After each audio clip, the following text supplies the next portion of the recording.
इन्नल्लाह व मलाइकतहु युसल्लूना अलन नबी या अय्युहल्लज़ीना आमनू सल्लू अलैहि व सल्लिमू तस्लीमा। सलात शरीफ पढ़ो। अल्लाहुम्मा सल्लि अला सय्यिदिना मुहम्मदिन नबिय्यिल उम्मी व आलिहि व अस्हाबिहि व बारिक व सल्लिम अदद कुल्ल मालूम लक दाइमन अबदा। मुअज़्ज़ज़ हाज़रीन, तवाए असांजे रब्बुल आलमीन वरी करम नवाज़ी फरमाई जो हिन बेदीनी जे दौर में कुरान मजीद जे ॿुधण ऐं ॿुधाइण लाइ हिकिड़ी जॻह ते गॾिजी वेहण जी तौफ़ीक़ नसीब फरमाई। मां दोस्तनि खे अर्ज़ु कंदो रहंदो आहियां त बुख जे लाहिण जे लाइ मानी जी ज़रूरत आहे, उन खे लाहिण जे लाइ पाणी जी ज़रूरत आहे, गुमराही के खत्म करण जे लाइ अल्लाह जो कुरान आहे। असांजे पाक पैगंबर सल्लल्लाहु अलैहि वसल्लम हिकिड़े ॾींहुं मस्जिद में अची ही फरमायो, घरां निकिरी आया, साईं जा साहबी हिकिड़ा ज़िक्र पिया कनि, ॿिया कुरान पिया। इन्हीं जे विच में बीही करे फरमा अंतुमा अला खैर, तव्हां ॿई भलो कमु कयो। ज़िक्र करण वारो तव्हांजो कमु बि भलो, क़ुरान पढ़ण वारो तव्हांजो कमु बि भलो। साईं जन ही बि फरमाए छॾियो त जेको अल्लाह जो ज़िक्र करे थो, ज़िक्र जी माना यादि करणु, जेको अल्लाह जो ज़िक्र करे थो ऐं जेको अल्लाह जो ज़िक्र नथो करे, इन ॿिन्ही जो मिसाल ही अथव। अर्ज़ कयो साईं कीअं? फरमायो जेको ज़िक्र करे थो उहो अल्लाह वटि जहिड़ो, जेको अल्लाह जो ज़िक्र नथो करे इहो अल्लाह पाक वटि मुअल, भली दुनिया जे तख़्ते ते जेरनि सां गॾु घुमंदो वते, कचहरियूं कंदो वते, पर रब वटि इहो मुअल। जेको रब खे यादि थो करे उहो रब वटि जहिड़ो। वो कुरान करीम पढ़ण वारनि सां वेही आहे, ज़िक्र करण वारनि खे तव्हांजो कमु बि भलो, कुरान पढ़ण वारनि खे ॾिसो तव्हांजो कमु बि भलो, पर वेही रहिया कुरान पढ़ण वारनि सां, ज़िक्र करण वारनि सां न वेठा। सभिनी जी साईं सां मोहबत, जंहिंसां मोहबत हूंदी आहे दिलि चवंदी आहे त वासिया। पोइ ज़िक्र करण वारनि अर्ज़ु कयो साईं तव्हां असां ॿुधी पिए थो त तव्हांजो कमु भलो आहे, पर वेही त होॾे रहियो। फरमायो कमु तव्हांजो बि भलो आहे, पर असुल ॻाल्हि इहा त बुइस्तु मुअल्लिमा, मूंखे अल्लाह दुनिया जो उस्ताद करे मोकिलियो आहे, इन करे मां हिन सां ॿी हदीस पाक में वरी ही फरमायो मुंहिंजो उम्मती जॾहिं क़ुरान करीम पढ़णु शुरू कंदो आहे, ॿियो मुंहिंजो उम्मती हथ खणी अल्लाह खां दुआ घुरंदो आहे। अल्लाह मलाइकनि खे चवंदो आहे, मलाइको शाहिद थियो, जेतिरो मां रब करीम इन दुआ घुरण वारे खे ॾींदुमि, एतिरो क़ुरान पढ़ण वारे खे बिना घुरण ॾींदुमि। माना कुरान करीम अल्लाह जे रहमत जो बटन, बटन हणबो पखो हलंदो, बटन हणबो बल्ब ॿरंदो, कुरान पढ़बो रहमत। जेसि ताईं कुरान पढ़ंदासीं पिया तेसि ताईं ख़ुदा जी रहमत वसंदी। मुस्तफ़ा जे हिकिड़े सहाबी जो वाक़ियो अर्ज़ु कयां, राति जो पंहिंजे झूपड़ी में अल्लाह जो कुरान पढ़ो, नंढड़ी हल्की झूपड़ी ठहियलु, नंढो बच्चो बि उते सुतो पियो, जिहाद जो घोड़ो बि ॿधो पियो,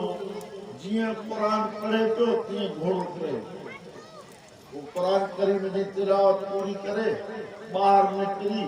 नज़र करे ॾिठे त आसमान खां वठी मुंहिंजे घर ताईं हिकिड़ी नूरानी छठी आहे, उन में बल्ब चमकनि था पिया। हाणे उहा छठी मथे चढ़ंदी थी वञे। सुबुह जो महबूब करीम खे सॼो किस्सो ॿुधाई। साईं जन फरमास इक़रा या इब्न हुज़ैर, ओ मुंहिंजा पुट इब्न हुज़ैर तूं क़ुरान पढ़। सुबह ताईं पढ़ंदो रहिया अल्लाह जे रहमत जा नूरानी मलाइकतो जे झूपड़ी ते अॼु तव्हां असां क़ुरान करीम खे छॾे ॾिनो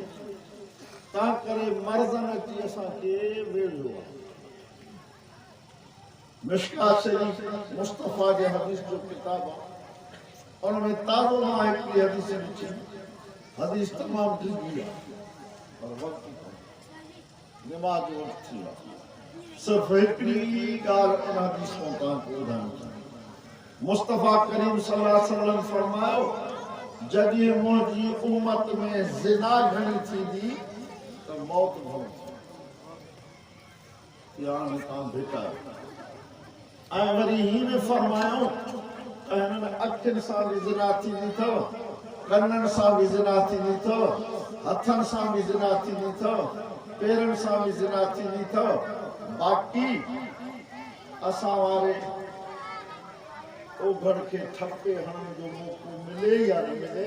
बाक़ी पराई धारी ज़ाइफ़ां ने चितो ॾिठो उन्हनि जो ॻाल्हा ॿुधो ॼण ज़िना थी पई मुस्तफ़ा करीम सम्झो सल्लल्लाहु अलैहि वसल्लम साईं फरमाए छॾियो आहे त क़यामत जे ॾींहुं सिज मथे जे मथां हूंदो तपी टामे जहिड़ो ॻाढ़ थींदी है ज़मीन माण्हू पघर में गोता पिया खाईंदा ॿिनि शयुनि जी छांव हूंदी हिकिड़ो हिन अल्लाह जे क़ुरान जी छांव हूंदी ॿियो अल्लाह जे अर्श जी छांव आवा बस में उहो वेहंदो आहे जेको किरायो ॾींदो अल्लाह जे अर्श जे हेठां 7 क़िस्म जा माण्हू वेहंदा सब हदीस तो डिगी वक्त इजाजत न थो ॾे 7 क़िस्म जा माण्हू वेहंदा उन्हनि मां ॿ ॿुधाइण थो हिकिड़ो फरमायो रजुलन ज़करल्लाह खालियन फफाज़त ऐना अल्लाह जो उहो बांगड़ो जंहिंखां ग़लतियूं थी वई गुनाह थी विया ग़लतियूं गुनाह थींदा पोइ वरी अल्लाह जे दर ते वेही अकेला कमई मस्जिद में वेठो घर में वेठो बगीचे वेठो अकेलो वेही पंहिंजा गुनाह बि यादि की अल्लाह जी कुदरत खे बि यादि करे त मां छा हिसाब ॾींदुमि इन ड्रिज में अखियूं ओड़ा वही पियसि मैदान महशर में रब सॾ करे चवंदुसि मुंहिंजा माना एॾे निकरण उस ते न बीह मुंहिंजे अर्श जी शान ॿियो फरमायो कल्बुहु मुअल्लक़ बिल मस्जिद मुंहिंजो उहो उम्मती जंहिंजी दिलि हिन मस्जिद सां कई छा मतिलब त पंहिंजा कमकार पियो थो करे तवजो अथसि त केॾी महिल सॾु थो थिए अल्लाह अकबर अल्लाह अकबर जी माना छा थियो अल्लाह वॾो आहे घणा दफ़ा आयो 4 दफ़ा 4 दफ़ा छो इहो बि करे पोइ वक़्तु तफ़सीली मिलियो त ॿुधाईंदी 4 दफ़ा सॾ खां पोइ अल्लाह साईं जे तरफ़ूं हे बि सॾु थो थिए हया अल सलाह हे बि सॾु थो थिए हया अल फलाह निमाज़ ते अचो कामयाबी ते अचो महबूब करीम 1400 साल अॻु में दसे विया मुंहिंजा उम्मती अक़ीदा सही रखी 5 वक़्त निमाज़ पढ़ी तूं अचिजा तूं उथंदो वेंदे तुंहिंजा 5 ई उज़वा 24 जे चंड वांगुरु चमकंदा मां सुञाणंदुमि त मुंहिंजो आहे हौज़े कौसर ते वठी वेंदुमि जंहिंजो पाणी खीर खां अछो हूंदो माखीअ खां मिठो हूंदो हिकिड़ो ढुक पीअंदो त 50,000 वरे इहो निमाज़ी अब मरणो सभिनी खे मरणो नबी साईं तहीं चयो आमार उम्मती बैन 60 व 70 सना मुंहिंजे उम्मत जी उमिरि 60-70 साल सरासरी 80-90-100 कोन न त 60-70 ते पूरत आहे पर मुंहिंजे उम्मत जी उमिरि आहे 60-70 साल पर अल्लाह साईं मुंहिंजे उम्मत खे थोरे कम ते सवाब घणो ॾींदो कम थोड़ो सवाब घणो मसल फरमायो जो उम्मती रात जो 3 दफ़ा कुरबला शरीफ भेरो जे उन जे खाते में 63 सिपाही हिसाब 3 दफ़ा कुल हुवल्लाहु अहद अल्लाहु समद लम यलिद व लम यूलद व लम यकुल लहू कुफुवन अहद। अब घणा मिनट लगा 3 मिनट की खत्म। जो फरमायो मुझो उम्मती सोमानी जी नमाज जमात सां पढ़े, सुबह जी नमाज जमात सां पढ़े, सॼी रात सुतो पियो हुजे, अल्लाह मलाइकनि खे हुकुम थो करे त मुंहिंजे इन माने जे खाते में लिखी छॾियो त सॼी रात इबादत कई थी, सुतो कोन्हे। ख़ुदा तेरी महिरबानी आहे। वरी महबूब करीम फरमायो त सोमानी जी नमाज खां पोइ तव्हांखे तबारक लज़ी बियदिहिल मुल्क व हुव अला कुल्लि शैइन क़दीर इहा सूरत अचेव थी त हिकिड़ो दफ़ो पढ़ी सुनी पोइ मरण खां पोइ तुंहिंजा मिट क़बर में पूरे जॾहिं मोटी तॾहिं ते विहंदा त इहा सूरत नूरानी शक्ल वठी रब सां ॻाल्हाईंदी। कबर में वेंदी, कबर में जाते सब छॾे वेंदा, रब मां तुंहिंजे क़ुरान जी सूरत आहियां। अल्लाह चवंदो हाओ चई तूं बिन अर्ज़ में हिकिड़ो क़बूल थिए। अल्लाह चवंदुसि चओ, चई हे वाके पढ़ंदो हो पोइ सुम्हंदो, ग़लतियूं अथसि पर मां सां यारी। मां उन जो मिसाल ईअं ॾींदो आहियां दोस्तनि खे त वॾेरे जे औताक जे करे चोर खे सूबेदार वधाए त वॾेरो वञे मुझे तबे जी बेइज्जती आ। हितो छतो बदेस बाहर तो के हथ न आयो छा। हे कुरान जी सूरत में अल्लाह के चवंदी अल्लाह मांखे पढ़ंदो हो न पोइ सुम्हंदो, ग़लतियूं अथसि मुंहिंजे करे माफ़ करे सुभान अल्लाह, मुंहिंजे करे माफ़ नथो करेसि त मांखे क़ुरान मां कढी छॾ बसि। अल्लाह ताला फरमाईंदो तोखे क़ुरान मां कोन कढणो, तुंहिंजे पढ़ंदड़ खे माफ़ करे छॾ। पर जेको 5 वक्त नमाज पढ़े थो, मुस्तफ़ा फरमायो जॾहिं कबर में पहुचे थो कबर उन लाइ एॾी वेकिरी थिए थी जेसि ताईं नज़र तेसि ताईं कबर। पोइ उन खां मलाइका 3 सुवाल करण अचनि था, 3 मन रब्बुका मन नबियुका मा दीनुका। रब केरु थी, नबी केरु थी, दीन कहिड़ो थी, उन्हनि खे हिकिड़ो अखर थो चए। टे पहरी जो वक्त थी वियो। महबूब चयो जब 3 पहरी न पढ़ी हथ सां तीली हणी सॼी मिल्कियत साड़े छॾियईं, परे थियो त मां 3 पहरी पढ़ां त पोइ तो सुवाल जो जवाब हिकिड़ो अखर। पोइ अल्लाह ताला मलाइकनि खे चवंदो त बसि पूरत थी वई, सुवालनि जा जवाब मिली विया। ऐसे कुझु कोन ॿुधाई, चई छॾियो त नमाज़ पढ़ां न, चई हा नमाज़ उहो पढ़ंदो जेको मांखे मञंदो, नमाज़ उहो पढ़ंदो जेको रसूलुल्लाह ते कलमो पढ़ंदो, नमाज़ उहो पढ़ंदो जंहिंजो मज़हब इस्लाम हूंदो। हाणे जन्नत जी दरी खोले ॾियोसि, जन्नत जो बिस्तरो विछाए ॾियोसि, ऐलान करे छॾियो नौमतिल उरूस मुंहिंजा मान निंड कर जीअं शादी वारी राति ख़ुशी मां निंड कई क़यामत ताईं। अज़म कयो त इंशाअल्लाह नमाज़ पढ़ो, कोशिशि कयो अहिड़ी त व्याज वठो बि न ॾियो बि, व्याज वठो बि न ॾियो बि। छो त व्याज जे लाइ अल्लाह से क़ुरान में चयो आहे फलम तफलू फाज़नु जहर मिन अल्लाह व रसूली। व्याज खाइण खां न मुरदो त मुंहिंजी ऐं मुंहिंजे रसूल जी तव्हां सां जंग थी। मूंखे खोड़ माण्हू सुधनि था, मुंहिंजी आदत न आहे नालो वठणो, गिला थी वञे, मूंखे सुधनि था। वॾा पैसे वारे कारखाने जा मालिक आहे, पर अॼु उहे माण्हू करोड़नि जा कर्ज़। तव्हां सभई सियाणा वेठा आहियो, मां तव्हां खां ॿ ॻाल्हियूं पुछी पोइ दुआ कंदो। तव्हां मूंखे ॿुधायो त हलाल में बरकत आहे कि हराम में? उनजो सवलो मिसाल आहे तव्हांजे अॻु त रोज़ बकरियूं घणी थियूं पुसनि, कुता घणा था पुसनि, पोइ बकरियूं घणियूं कुता घणा, बसि सौ सिधो मिसाल आहे त हलाल में बरकत,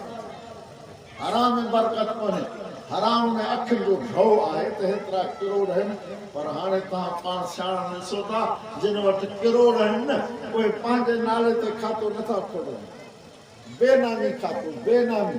माना पंहिंजनि पैसनि खां पाण कट थी पिया आहिनि पर हे एॾो खातो भलो आहे जेतिरा क़ुरान घणो पढ़ंदा ओतिरी ख़ुशी घणी सोना ॿियो कुझु बि नथो अचेव न त राति जो घर में हिकु दफ़ो कलमो त पढ़ो ला इलाहा इल्लल्लाह मुहम्मद रसूलुल्लाह सल्लल्लाहु अलैहि वसल्लम बिस्तरे ते वेही काबतुल्लाह शरीफ में मुंह करे एक दफो दुरूद शरीफ पढ़ी वो ला इलाहा इल्लल्लाह ला इलाहा इल्लल्लाह ला इलाहा इल्लल्लाह पछाड़ी में चो मोहम्मद रसूलुल्लाह 100 दफा पढ़ी तो दुआ करो रब बिनी जान चवाई बिनी जान के पुछड़न का बचा बिनी जहान के तकलीफों का बचा जड़े मारे तो जुबान ते कलमो पाक जारी फरमा जे करे इहो सबक पक्को थियो जुबान ते इहो कलमो जारी थियो तो जे मुझे रब रसूलुल्लाह सा के यकीनन दसे छड़ा त ता जन्नत मन कान आखिर कलामी ला इलाहा इल्लल्लाह दखल जन्नत जज जुबान में पछाड़ी इहो कलमो निकतो उन के मान असा तो जन्नतिया फरमाए इहो जड़े उथलो उन जो मुंह विचोड़ियां जे चंडो दुआ करो आखिर में वजीफो दसे छड़ियो वडो हाने हले थो मसलो केरो ना जो वडो मसलो हले थो मां केरो ना वठी वेंदी तो मरी वेंदी अब केरो ना समझो कोने को कोन मरदा कुरान में तो लिखियल है कि तहां के 1000 साल उम्र मिले को भी न हज़रत सुलेमान अलैहिस्सलाम के ज़माने जो हिकिड़ो वाक़ियो लिखियल आहे किताब में तो सुलेमान अलैहिस्सलाम के मजलिस में हिकिड़ो नौजवान वेठो उते इज़राइल अलैहिस्सलाम इंसानी शक्ल वठी सुलेमान अलैहिस्सलाम के कचहरी में इज़राइल अलैहिस्सलाम इंसानी शक्ल वठी हसीन जमील थी आयो उन नौजवान उन्हीं के ॾिसी हज़रत सुलेमान अलैहिस्सलाम के चयो त मांखे हिन पुॼी हे मांखे मारी मलाइक बि कोन इंसान पर हुन ते हिकिड़ो रोब अहिड़ो तारी थी वियो मांखे मारी चई पोइ मां छा कयां चई मांखे जेको तुंहिंजो जहाज़ आहे जहाज़ ते घुमंदो आहे उहो ॾे त मां हिंदुस्तान भॼी वियुमि जहाज़ ते चढ़ी वेठो हिंदुस्तान वञी पहुतो जहाज पहुची आयो इज़राइल अलैहिस्सलाम सुलेमान अलैहिस्सलाम के दस्यो त मांखे हुकुम हो त हिन खे हिंदुस्तान में वञी मार मां परेशान हुउमि त वेठो आहे सुलेमान अलैहिस्सलाम वटि हिंदुस्तान में कीअं मारियो बस अल्लाह पंहिंजे कुदरत सां हुनखे हिंदुस्तान पहुचायो इज़राइल साहब कढियो सो जाते मरणो आहे बाबा साईं कुछ सामान ठाहे हलो सिंधी में पाण चवंदा आहियूं त उहो कजे जेको मींहुं वसंदे कमु अचे मींहुं वसंदे इहो ई आहे न करोड़ रुपया पोइ छॾे वञो पिया हूंदा पर असां सां क़बर में न अदो हलंदो न अबो हलंदो न ज़ाल हलंदी न दोस्त हलंदा न शागिर्द हलंदा पर यकीन कयो त हे क़ुर हलंदो नबी साईं फरमाया सुबुह जी नमाज़ पढ़ी सूरत यासीन के हिकिड़ो भेरो ॾियो तव्हांजे नाम आमाल में क़ुर जे 10 ख़तमनि जो सवाबु लिखियो 10 अलाह वारे लिखियो आहे त कंहिंजी हाजत पूरी न थिए कमु न थिएसि 100 दफ़ा क़ुर अलाह खे भेरो ॾियो इंशाअल्लाह कमु थी वेंदो सवलो वज़ीफ़ा ॾिठो क़ुर अलाह सवलो आहे मां तव्हांजो कलाक बि कोन हलियो बिल फर्ज़ घड़ी खणी मञूं था कमु न थिए सवाबु थियो 3 दफ़नि पढ़ण सां जो हिकिड़ो ख़तमो 6 सां 2 ख़तमा 9 सां 3 ख़तमा त जेकॾहिं 100 दफ़ा पढ़ूं त घणा ख़तमा थींदा हिसाब तव्हां पाण कयो सवाबु थींदो खपे सवाबु अॻिते इहो सवाबु असांखे कमु ॾींदो मुंहिंजे पाक पैगंबर हज़रत मोहम्मद करीम सभई चो सल्लल्लाहु अलैहि वसल्लम जो हिकिड़ो साहबी हो उहो निमाज़ पढ़ाईंदो हो जेॾी महिल निमाज़ पढ़ाए न साईं त कुल अल्लाह ज़रूरु उहो नबी साईं खे अची दान ॾिनो जीअं खोड़ माण्हू चवंदा आहिनि साईं फलाणो मौलवी वाइद साॻियो कंदो आहे अब बीमारी साॻी आहे त वाइद बि साॻियो थींदो मथे में सूर जंहिंखे बि कोड़े पटे त पहिरियों रोटी थी खाराए हाणे बीमारियूं साॻियूं वाइद बि साॻियूं थियूं ख़ुदा शरीफ़ अल्लाहुम्मा सल्लि अला सय्यिदिना मुहम्मद नबी व आलिहि अस्हाबि बारिक वसल्लम अल्लाह कुल मालूम है कि ना नबी संग के दान नजर फलानो नमाज पढ़ाए तो सदाई पुरवला सही भरा परवा को बुधा ये दाह या तैसा दाह सच्ची बिल्कुल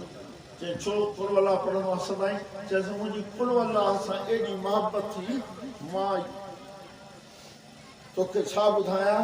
एडी मुझी पुरवला सा मोहब्बत आ जेस ते मां पुरवला नमाज में नथो पढ़ा तेस ताई मां समझा तो नमाज ही नथी न एडी पुरवला सा मुझी मोहब्बत फरमाइश तो तुझी पुरवला सा एडी मोहब्बत आती से एडी मोहब्बत फरमा पुरवला जी मोहब्बत के जन्नत में थी 100 दफा पढ़ना से इंशाल्लाह जन्नत में हलंदास हलणो तो नहीं आखिरी की हदीस खुदा की बात है नबी से फरमाया मन अहब सुन्नती फकद अहबन व मन अहबनी कान माई फिल जन्नत मुस्तफा फरमाया जब मासा प्यार कयो मन अहब सुन्नती फकद अहबन जब मुझी सुन्नत से प्यार कयो उन मासा प्यार कयो जब मुझी सुन्नत से प्यार कयो उन मासा प्यार कयो जब मासा प्यार कयो उन मासा जन्नत में गॾु नबी साईं को साहबी हो साईं जी ॾाढी खिदमत कंदो हो पोइ नबी साईं हिकिड़े ॾींहुं चयोसि कुझु घुर्त तोखे ॾियां छो त खाधे में वणंदो आहे न केरु बि पंहिंजो पंहिंजो हुजे पराओ हुजे खाधो हुजे वणंदो आहे नबी साईं चयोसि त घुर्त ॾियां चुप करे असां वारो दौर हुजे हा त चवां साईं दुआ घुरंदो पैसा न या साईं वॾी मोटर कार मिले न साईं तो सां जन्नत में केॾी अजीब दुआ घुराई साईं तो सां जन्नत में गॾु हो जाऊं बसि ॿियो छा खपे मूंखे तो सां जन्नत में गॾु हो जाऊं पोइ नबी साईं चुप करे फरमायोसि त पुत्र हिकिड़ो कमु तोखे करिणो पवंदो चइसि हुकुम कयो फरमायोसि आइनी बे कसरत सुजूद मुंहिंजा पुट नमाज़ घणी पढ़जां त मां मोहम्मद सां गॾु आख़िर दावाना अल्हम्दुलिल्लाह रब्बना आतना फिद दुनिया हसनत व फिल आखिरति हसनत व क़िना अज़ाबन नार या अल्लाह से बुधी जहान जो चङाई नसीब फरमा इन जहान जे बुराइनि बुछड़ाइनि खां बचा एहसान ईमान कामिल सां दुनिया में ख़ात्मे व ख़ैर फरमा जॾहिं मारे त ज़ुबान ते क़ल्ब पाक जारी फरमा उथारे त हज़रत मोहम्मद करीम सल्लल्लाहु अलैहि शफ़ाअत नसीब फरमा अल्लाह साईं हिन दीनी अदारे के तमाम दीनी अदारनि के ता क़यामत क़ाइम दाइम आबाद फरमा अल्लाह साईं तो असां समूरनि खे निवाज़ी फरमा अल्लाह से तो असांखे महबूब मोहम्मद जी सुन्नत सां सच्ची मोहब्बत अता फरमा जेको ॿुधो से ॿुधायो से इनखे पंहिंजे दरबार में मक़बूल ऐं मंज़ूर फरमा असांजे छोटकारे जो सबब बणा अल्लाह असांजे गुनाहनि ऐं ग़लतियुनि जे मथां 47 तारी चादर ॿिन्ही जहान में ढकण फरमा